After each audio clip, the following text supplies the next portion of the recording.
Democrats, prior to people going to the polls, once again pulled out their tired, worn-out playbook to try and win votes. They do this every 2 and 4 years. Take a look. All right, devoid of any ideas to help improve the country, the left in America, completely humiliated after 2016, they are now desperate. Every 2 and 4 years, you have heard me say this often, we've become accustomed to their playbook. Republicans, racist, sexist, homo, you know the whole list, etc. But over the past 21 months, we have seen something even worse than what we usually see.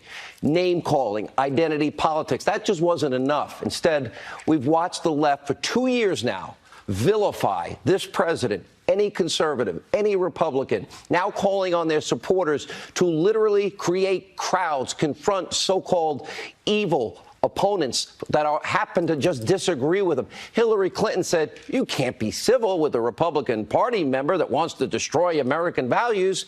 And there's Maxine Waters, one of the new leaders of the Democratic Party, urging her supporters, create crowds, go after Republicans where they eat, in grocery stores, department stores, gas stations. Cory Booker urging voters, get up in the faces of people in Congress and the cabinet. Eric Holder, Republicans go low, we kick them. This kind of rhetoric started from the very moment Donald Trump, frankly, came down the escalator, but certainly when he was inaugurated. In fact, on January 31st, right after the president's inaugurated, 2017, failed vice presidential candidate Tim Kaine. Just to remind you, he had this to say about what Democrats need to do in order to reclaim their power. They were looking for it on day one. Watch this. The way we get outside the bubble is we take advantage of this tremendous public outcry against the administration. What we've got to do is fight in Congress, fight in the courts, fight in the streets, fight online, fight at the ballot box. And now there's the momentum to be able to do this. And we're not afraid of the popular outcry. We're energized by it. And that's going to help us do our job and do it better. On this program, we're saying this better stop. This is what I'm saying to everybody. This better stop before people, our fellow citizens, some of our elected politicians are severely injured or even killed. In this country, differences should be settled at the ballot box, not on the streets, not with a violent mob, not with fists or intimidation, not with riots in major cities. And as you can see, this is not the approach Democrats are taking. And while words are just words, I understand, I hold people accountable for their own actions. But some people are inspired by these words. Sadly, are we really surprised by what we have been witnessing, what we've all been seeing? Sarah Sanders, her family, kids run out of a restaurant. Secretary Nielsen, same thing. Senator Ted Cruz, his wife Heidi, run out of a restaurant. The Florida Attorney General, Pam Bondi, violently confronted just trying to go watch a movie. Republicans shouted down all over D.C. And reports tonight in Minnesota, 2 local Republican candidates were assaulted by far-left individuals. In one case, while talking to constituents, state representative candidate Shane Mecklin literally was sucker punched. Not only does he have a serious concussion, he will have a 4 to 6 week minimum recovery.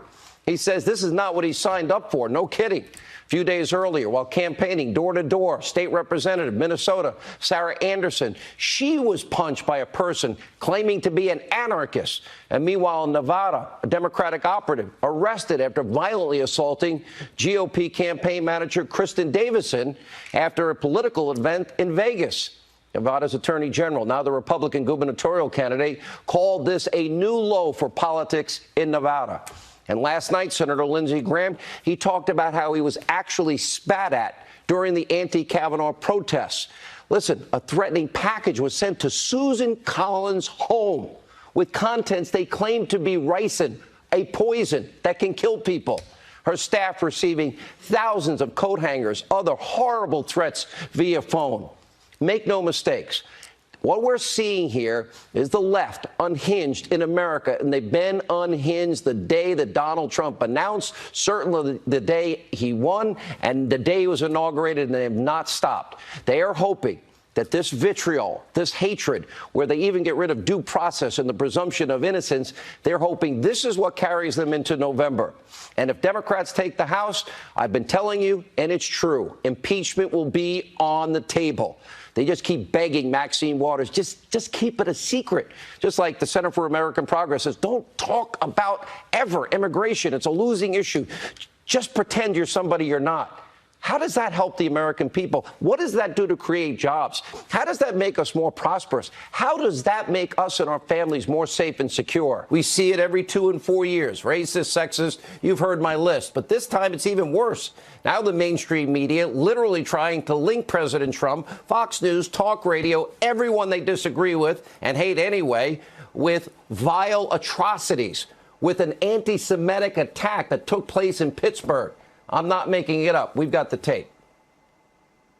The terror threat in this country is white men, most of them radicalized to the right.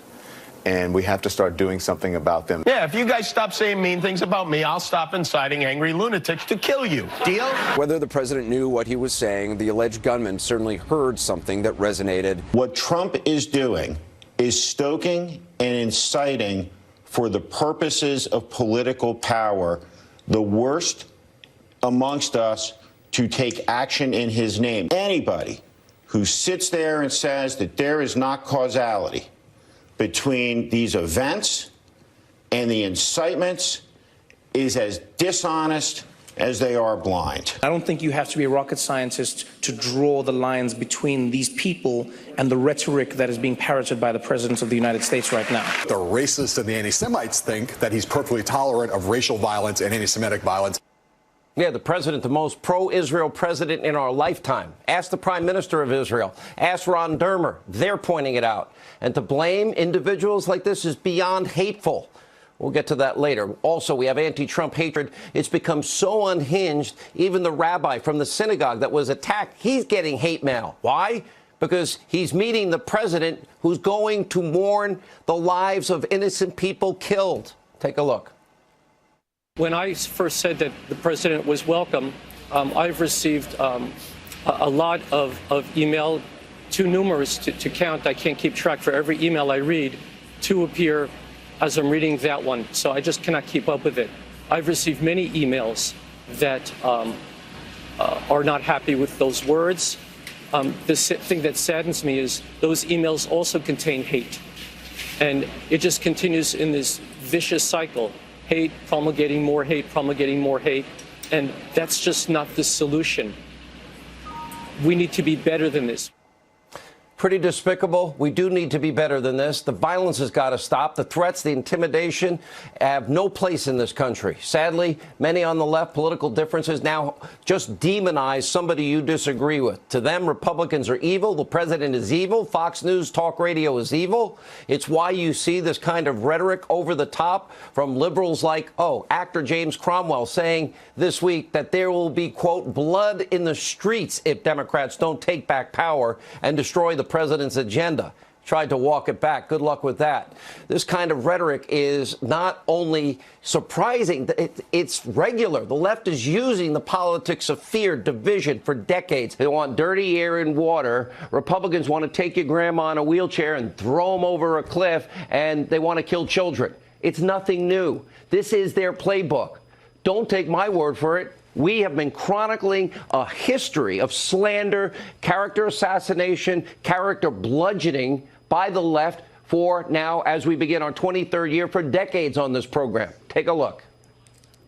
Many Republicans talk in coded racial language about takers and losers. They demonize President Obama and encourage the ugliest impulses of the paranoid fringe. If you accept the support of Klan sympathizers before you are president, you will accept their support after you're president. He's going to let the big banks once again write their own rules. Unchain Wall Street. They're going to put you all back in chains. It's wrong what the leader of the Republican Party and this Congress are doing in blocking an accurate census because they don't want to count everyone that they don't think they can count on. They are in favor of affirmative action if you can dunk the basketball or sink a three-point shot. but they're not in favor of it if you merely have the potential to be a leader in your community and bring people together. Don't tell me we've got a colorblind society. June 7, 1998, in Texas, my father was killed. He was beaten, chained, and then dragged 3 miles to his death, all because he was black. So when Governor George W. Bush refused to support hate crimes legislation, it was like my father was killed all over again. When you don't vote, you let another church explode. When you don't vote, you allow another cross to burn.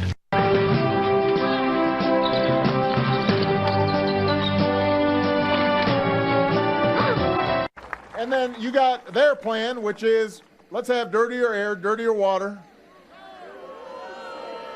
less people with health insurance. See, we don't just make this stuff up. This is what they say every 2 and 4 years.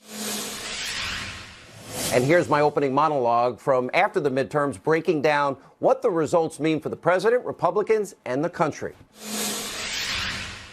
For months, Democrats, their friends on CNN, ABC, NBC, CBS, New York Times, Washington Post, they all but were giddy, guaranteeing a huge, massive, enormous blue wave.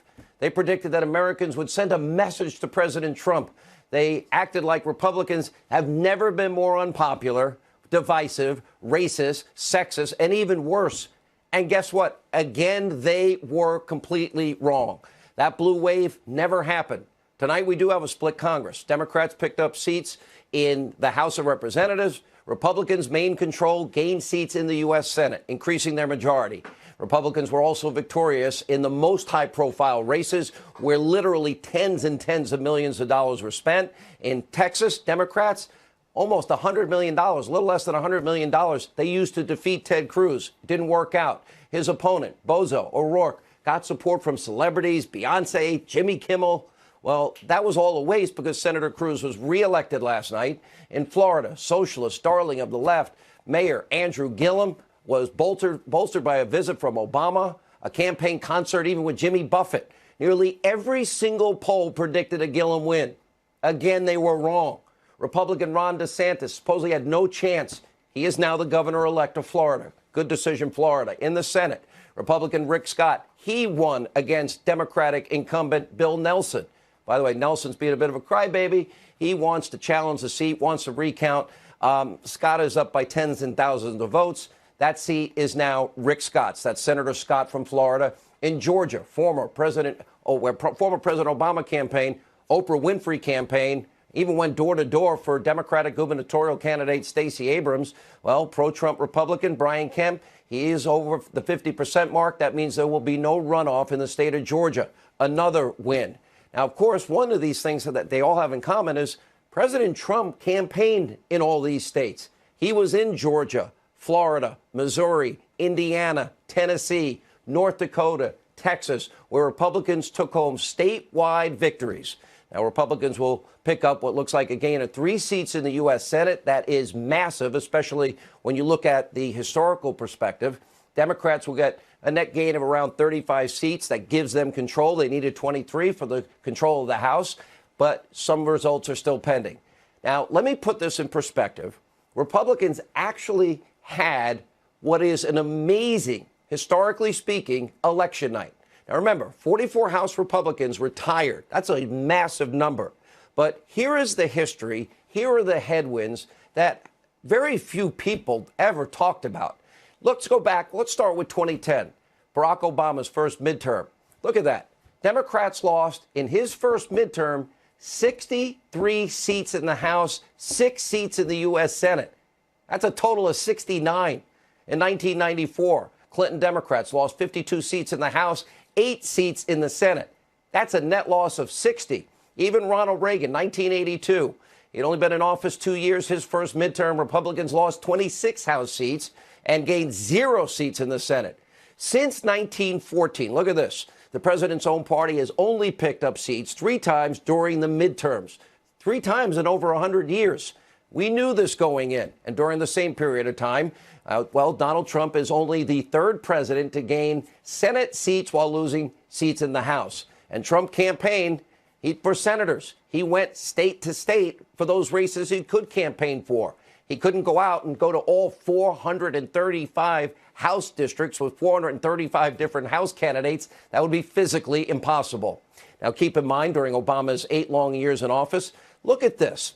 Democrats lost control of more than 1,000 state and national offices. By the way, he had a pretty bad night last night. Now we're just getting things started. Coming up on the special edition of Hannity, my opening monologue on just... I'm Matt Finn. The President and First Lady Melania Trump spending the Thanksgiving holiday at his Mar-a-Lago resort in Palm Beach County, Florida. The Trumps hosting a holiday dinner there. It was a lengthy menu, including a carving station with turkey and all the trimmings, sides including whipped potatoes, sweet potatoes, and traditional stuffing. The President could be seen enjoying his dinner, flanked by the First Lady, their 12-year-old son, Barron, daughters Tiffany, Ivanka and Ivanka's family, and son Eric and his family.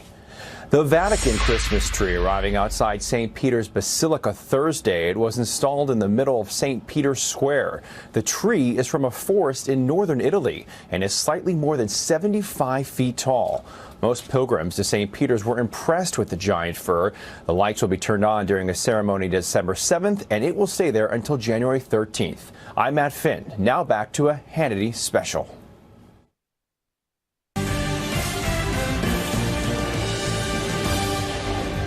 Welcome back to the special edition of Hannity, and here is my opening monologue from the night that Brett Kavanaugh was sworn in as a Supreme Court justice. All right, in 2016, remember then candidate Trump, he promised to reshape the U.S. Supreme Court. He wanted to put on people that were originalists, constitutionalists, those people as judges, not people that legislate from the bench. Well, tonight, President Trump has resoundingly fulfilled yet another campaign promise. Judge Brett Kavanaugh has now officially been sworn in as the newest member of the U.S. Supreme Court, a lifetime appointment, making him now the second judge successfully sent to this bench by the president. And tonight, during his swearing-in ceremony, the president, he congratulated Judge Kavanaugh. He also apologized for the horrific nomination process that we all witnessed for almost 3 straight weeks. Take a look. On behalf of our nation, I want to apologize to Brett and the entire Kavanaugh family for the terrible pain and suffering you have been forced to endure. Those who step forward to serve our country deserve a fair and dignified evaluation, not a campaign of political and personal destruction based on lies and deception. What happened to the Kavanaugh family violates every notion of fairness, decency, and due process. Our country, a man or a woman, must always be presumed innocent unless and until proven guilty. Presumption of innocence. It is core to who we are. Judge Brett Kavanaugh had this to say about his historic nomination. Let's take a look at that. Article 3 of the Constitution provides that the judicial power shall be vested in one Supreme Court. The Supreme Court is an institution of law. It is not a partisan or political institution. The justices do not sit on opposite sides of an aisle. We do not caucus in separate rooms. The Supreme Court is a team of 9, and I will always be a team player on the team of 9. I was not appointed to serve one party or one interest, but to serve one nation. America's Constitution and laws protect every person of every belief and every background.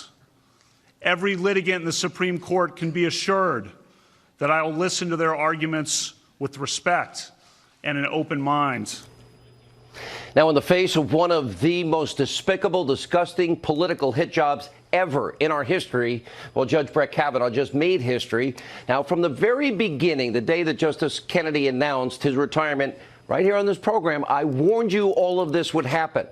Now, tonight we begin, thanks to all of you. This is now the beginning of my 23rd consecutive year right here on the Fox News channel. And over the course of that period, we have chronicled all of this for you. It is the Democratic playbook. We get this all the time. Robert Bork, Clarence Thomas, and now they did it to Justice Kavanaugh and his 2 young girls and his wife and his family. What this is about power. The left will stop at nothing when it comes to blocking a nomination or winning an election. Elected Democrats openly even accusing Kavanaugh of gang rape and drugging teenage girls on a regular, almost weekend basis, calling him evil, comparing him to Bill Cosby, and so much more. And with zero corroborating evidence, zero corroborating witnesses, and it was based on, nearly 4 decades old claims, and most of them had holes and inconsistencies all over the place. Now, this kind of guilt by accusation was parroted by the so-called news media in this country, including the late-night so-called comedian and comedy shows with the far-left holier-than-thou hosts like Stephen Colbert. Over the weekend, we had a writer for Colbert's late-night show actually tweeting this: "Whatever happens, I'm just glad we ruined Brett Kavanaugh's life." Just for a second, stand back. Think how ugly and despicable, disgusting that is. Well, she later apologized, and she's being sarcastic. Nothing funny. That tweet sums up pretty much what we have witnessed now for far too many elections, far too many confirmations in this country. And unfortunately, it's all they're offering you, the American people, in 29 days. The politics of personal destruction, their motivations, it's clear, it's obvious, it's transparent. They want to regain power, and they do it, try to make conservatives as evil as you possibly can. And as you can imagine, well, they're taking the Kavanaugh, they're not taking the Kavanaugh confirmation tonight very well. Gee, this is a shocker. Take a look. This is the institutionalization of tribalism on the court. Women who are shrieking out in agony, saying, "You cannot impose this on us. You can't send us back to the 50s. But Mitch McConnell says, "Yes, I can." This is a president who says he's for law and order, but not when it comes to sexual assault. That's quite clear. I think this is, in many ways, a crushing defeat for women and women's rights. Trump has delivered for these people on the things that they care about most. He has delivered racism for these people. He has delivered misogyny for these people. And now he's delivered the Supreme Court for these people. We're going to see if this reign that they now have control over all 3 branches of government, we're going to see if this reign lasts for 30 days or 2 years or a 1,000-year Reich. Now, after Senator Susan Collins issued a historic address and bravely cast what was the deciding vote sending Judge Kavanaugh to the bench, well, recently, Senator Collins, her staff, get this, receiving rape threats, death threats, other derogatory calls. An op-ed in the New York Times entitled, "White Women, Come Get Your People," slamming Collins and any woman that thought different than they did and supported Kavanaugh, calling them, quote, gender traitors. Over at NBC News, an op-ed led with the headline, quote, "Brett Kavanaugh's confirmation is the ultimate affirmation of the patriarchy, and Republican women let it happen." Next there is known anti-Semite, anti-Sharia law or Sharia law advocate Linda Sarsour. Really? She's helping organize the Women's March and actually introduced Senator Kirsten Gillibrand in New York at an anti-Kavanaugh protest, a woman that tweeted out, quote, that Senator Collins is, quote, a disgrace, and her legacy will be that she was a traitor to women and marginalized communities. History will not treat her kindly. Cancel Kavanaugh, hashtag. I highlighted many of the president's successes in one of my opening monologues recently. Let's take a look. Tonight, Democrats spread a message of fear and division like they do every 2 and 4 years. President Trump, a very positive message to deliver today. His agenda, it is working. The evidence is in. The economy is booming like never before. And just today, new numbers. The Labor Department announced big news, a whopping 250,000 more new jobs added in just the month of October, shattering all expectations, even in spite of a hurricane. And unemployment, well, it's at a 49-year low, 3.7%. We now have a record number of Americans employed. And wage growth, look at this number. It is now surging past 3%. That means real money in real people's pockets for the first time since 2009. And overall, nearly 4.5 million jobs have been added since President Trump has been elected. Now, keep in mind, we already have record low unemployment for Hispanic Americans, African Americans, Asian Americans, women in the workplace, youth unemployment. We literally have more jobs available, about 1 million, than we actually have on food stamps. We have more people out of poverty than ever before. There are more jobs than we have people for. The country, we have success after success, shattering every record on the books, and record low unemployment in 14 states. Now even some on the left, they can't help but admit the Trump agenda is actually working. We're getting all these election week conversions. Look at this. Former Obama economic advisor touting the jobs numbers, calling the jobs report, quote, everything you could ever want. In a New York op-ed for Fox News, former Clinton advisor Mark Penn, he praised the president for taking a bold stance on major issues. Americans tonight are taking notice 4 days out of an election. It is why the president's approval numbers are continuing to soar, hitting 51% in the latest Rasmussen poll. So 4 days until the important midterm elections. Ask yourself this question. Is President Trump delivering on his promises? Is he keeping his word? Well, he's going all in. You can see it. 11 cities, 11 states, 11 stops in just, 5, 6 days. Fighting for every vote, crisscrossing the country at the speed of Trump, all on behalf of the policies that are working for the forgotten men and women that suffered 8 years under Barack Obama. Because of every objective economic measure, you look at it, we are better off. All right, 2 years ago, Americans from all over this country went to the polls. They cast their ballots for Donald J. Trump. Virtually all the political pundits and analysts, so-called journalists, pollsters, they predicted a huge win for Hillary. They were all dead wrong.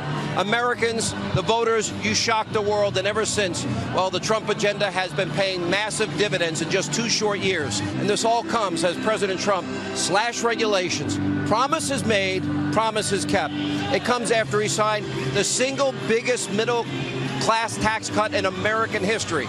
A promise made, a promise kept. He opened up American energy. Now, literally, we're on a path towards energy independence. Greenlighting the drilling in ANWR, the Keystone Pipeline, the Dakota Access Pipeline. A promise made, a promise kept. Negotiating new trade deals in Europe, renegotiating NAFTA, pulled us out of the job-killing Paris Accord. Promises made, promises kept in 2 short years. He's led with peace through strength abroad. He has pulled us out of the one-sided, ridiculous insanity of the nuclear deal. We are no longer dropping cargo planes of cash on a tarmac for radical mullahs that chant death to America. Addressing the looming crisis in North Korea. Keeping the promise so many other presidents made, he's the only one to keep. This promise of moving the embassy in Jerusalem, in Israel to Jerusalem. Promises made, promises kept. And despite being out of office for 2 years, this is the joke of all jokes.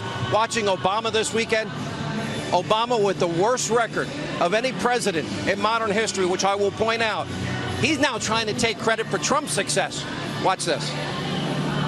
So when you hear all this talk about economic miracles right now, remember who started it. Remember who started it. Let's remind you, the voters, what his actual record is, because it's humiliating and it's embarrassing. 8 years of Obama, 13 million more Americans were on food stamps. 8 million more Americans in poverty, the lowest labor participation rate since the 70s, the worst recovery since the 40s, the lowest home ownership rate in 51 years. Get this, he was the only president in U.S. history never to experience 3% GDP growth in a single year of his presidency. Oh, and the guy that claimed $9 trillion in debt, oh, that's irresponsible and unpatriotic. In 8 years of Obama, he took on more debt than every other president before him combined. That was 2 years ago. Today, President Trump has been making a final pitch to voters in an op-ed. Actually bypass those lines. Walmart has even added a digital map to its app to help shoppers quickly locate where an item is in the store.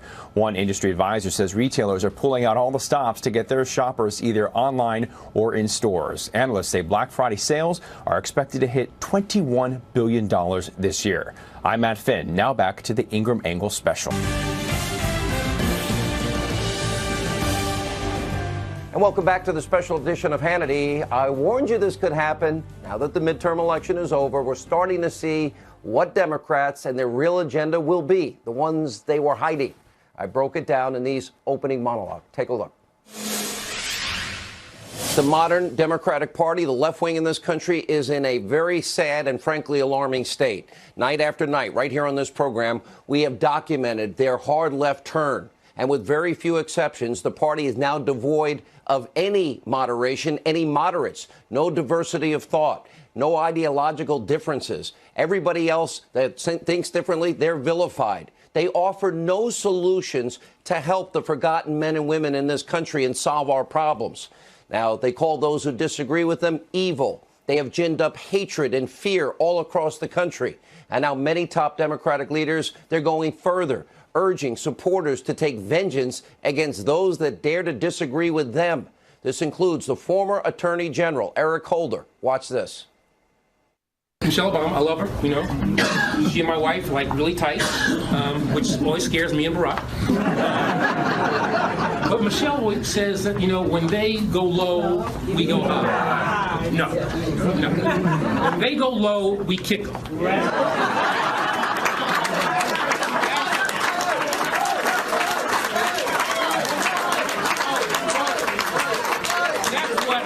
That's what this new Democratic Party is about. We kick them. Really? This is the top cop under Barack Obama, from hope and change to kick him on the ground?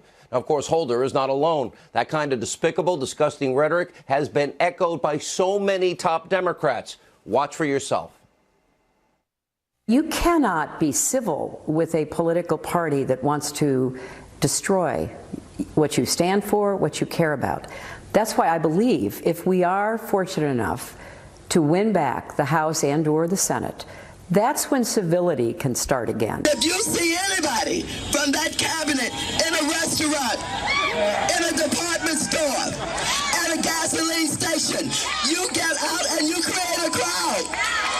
And you push back on them. And you tell them they're not welcome anymore, anywhere. Please don't just come here today and then go home. Go to the Hill today. Get up and please get up in the face of some Congress people.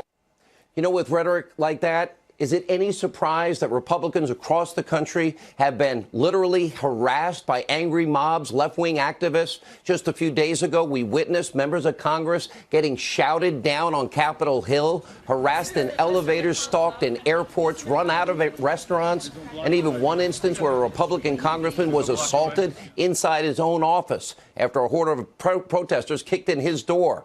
In Portland, Oregon, far-left activists blocking traffic, assaulting commuters. Meanwhile, you have Florida Attorney General Pam Bondi, Homeland Security Secretary Nielsen, Senator Ted Cruz, Press Secretary Sarah Sanders, all recent targets of the far-left mob.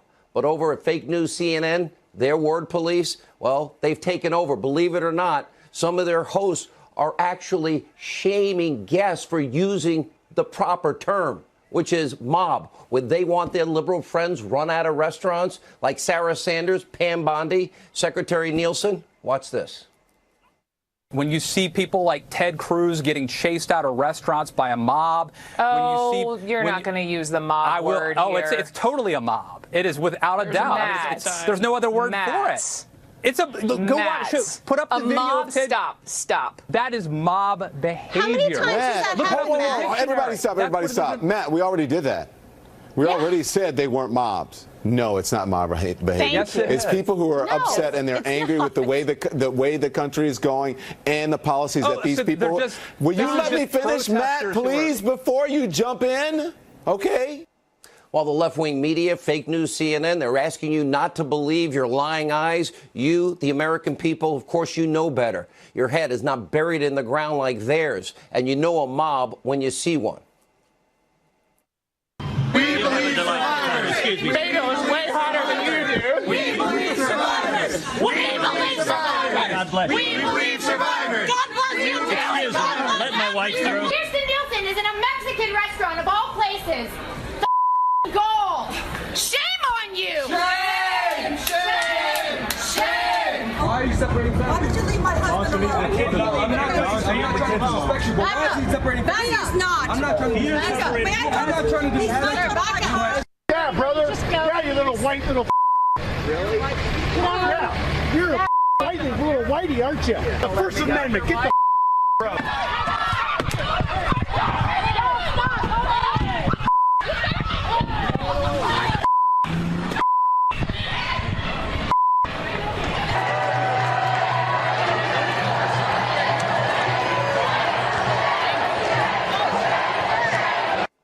That's a mob. Now, Congresswoman Maxine Waters, who called on the mob to harass conservatives at gas stations and grocery stores, etc., she's actually now audaciously blaming President Trump, of course. Watch this.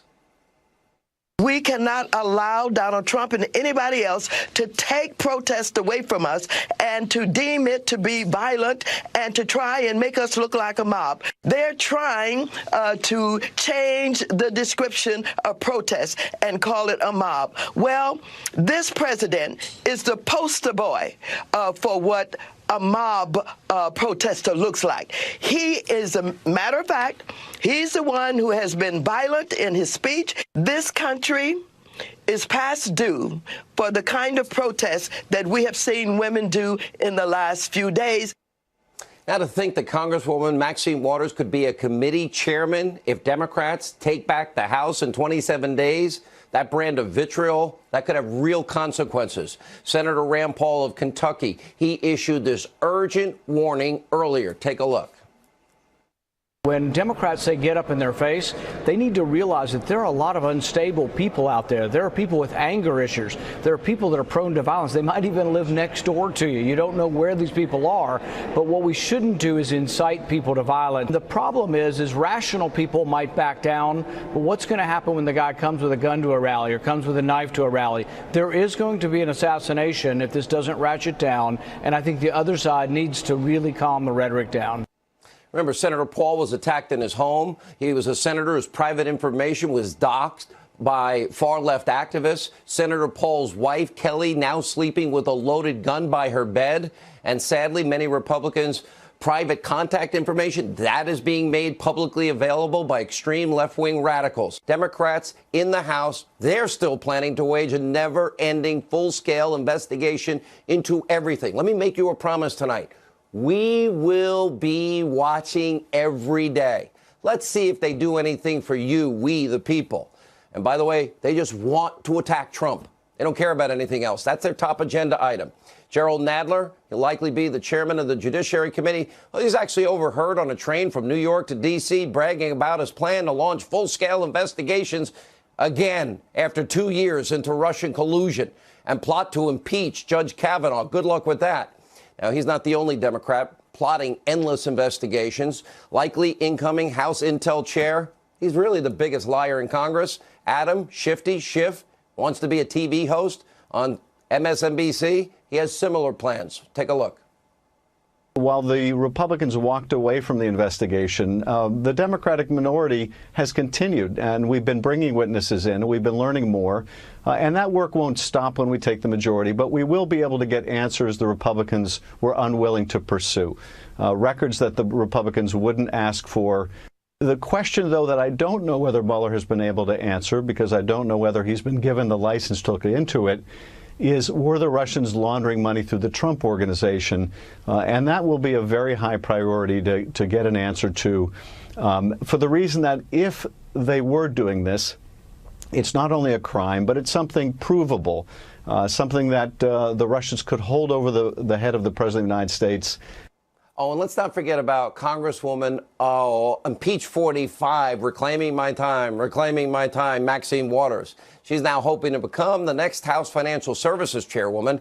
Instead of working for the betterment of all Americans, she is plotting revenge, impeachment, and as the head of that committee, she would be overseeing Wall Street. Take a look. They say, Maxine, please don't say impeachment anymore.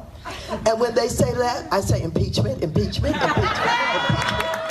Well, it's going to be an entertaining 2 years. Our job, we will be keeping an eye on all of them. Now, Democrats, they're now taking their cues from their de facto leader. Of course, Nancy Pelosi, and her track record, her leadership is suspect at best. Take a look. Watch this. We have to pass the bill so that you can find out what is in it away from the fog of the controversy. If what you're doing is cutting the taxes at the high end, and therefore not being allowed to invest in the future, you're doing a grave disservice to our country. We all agree that President Trump's decision to end DACA is a despicable act of political cowardice. Donald Trump is a job loser. The debate on health care is life, death. Well, I want a single payer. I mean, I wanted I love a single payer, but we're not. In terms of the bonus that corporate America received versus the crumbs that they are giving to workers to kind of put the schmooze on is so pathetic. So what? They're going to say if you give them bump stock, it's going to be a slippery slope? I certainly hope so. The priorities of the American people, and they are not with President Bush. Excuse me. I'm so sorry, President Bush. We've seen nothing that we can work, but I can work with President Bush on. The president's fitness for office is something that is being called into question. I'm very worried about his fitness. All right, do you see anything there indicating Democrats have plans to make your life better? Of course not. They are on a path.